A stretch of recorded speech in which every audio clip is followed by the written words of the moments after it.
اے پیغمبر، جو لوگ کفر میں جلدی کرتے ہیں، کچھ تو ان لوگوں میں سے وہ ہیں جو منہ سے کہتے ہیں کہ ہم مومن ہیں لیکن ان کے دل مومن نہیں ہیں، اور کچھ ان میں سے جو یہودی ہیں ان کی وجہ سے غمناک نہ ہونا۔ یہ لوگ جھوٹی باتیں بنانے کے لیے جاسوسی کرتے پھرتے ہیں اور ان دوسرے لوگوں کے لیے جاسوس بنے ہیں جو ابھی تمہارے پاس نہیں آئے، باتوں کو ان کے مقامات میں ثابت ہونے کے بعد دور لے جاتے ہیں، لوگوں سے کہتے ہیں کہ اگر تم کو یہی حکم ملے تو اسے قبول کر لینا، اور اگر یہ نہ ملے تو اس سے بچنا، اور جس کو اللہ گمراہ کرنا چاہے تو اس کے لیے تم اللہ کی طرف سے ہدایت کا کچھ بھی اختیار نہیں رکھتے۔ یہ وہ لوگ ہیں جن کے دلوں کو اللہ نے پاک کرنا نہیں چاہا، ان کے لیے دنیا میں ذلت ہے اور آخرت میں بڑا عذاب ہے۔ یہ جھوٹی باتیں بنانے کے لیے جاسوسی کرنے والے اور رشوت کا حرام مال کھانے والے ہیں۔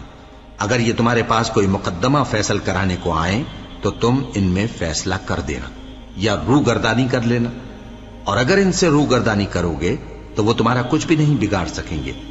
اور اگر فیصلہ کرنا چاہو تو انصاف کا فیصلہ کرنا کہ اللہ انصاف کرنے والوں کو دوست رکھتا ہے۔ اور یہ تم سے اپنے مقدمات کیوں کر فیصل کرائیں گے جبکہ خود ان کے پاس تورات موجود ہے جس میں اللہ کا حکم لکھا ہوا ہے۔ یہ اسے جانتے ہیں، پھر اس کے بعد اس سے پھر جاتے ہیں،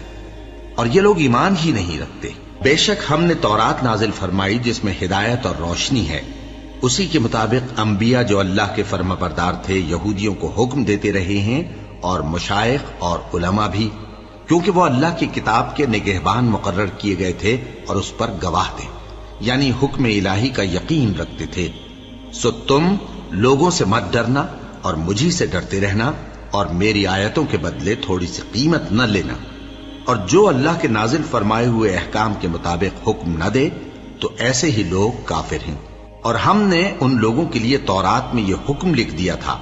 کہ جان کے بدلے جان، اور آنکھ کے بدلے آنکھ، اور ناک کے بدلے ناک، اور کان کے بدلے کان، اور دانت کے بدلے دانت، اور سب زخموں کا اسی طرح بدلہ ہے۔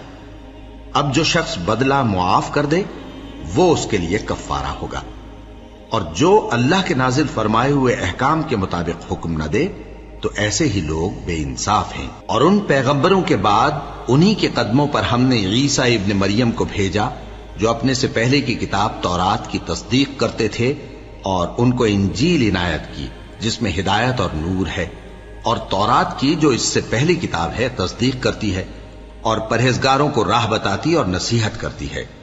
اور اہل انجیل کو چاہیے کہ جو احکام اللہ نے اس میں نازل فرمائے ہیں اس کے مطابق حکم دیا کریں، اور جو اللہ کے نازل کیے ہوئے احکام کے مطابق حکم نہ دے گا تو ایسے لوگ نافرمان ہیں۔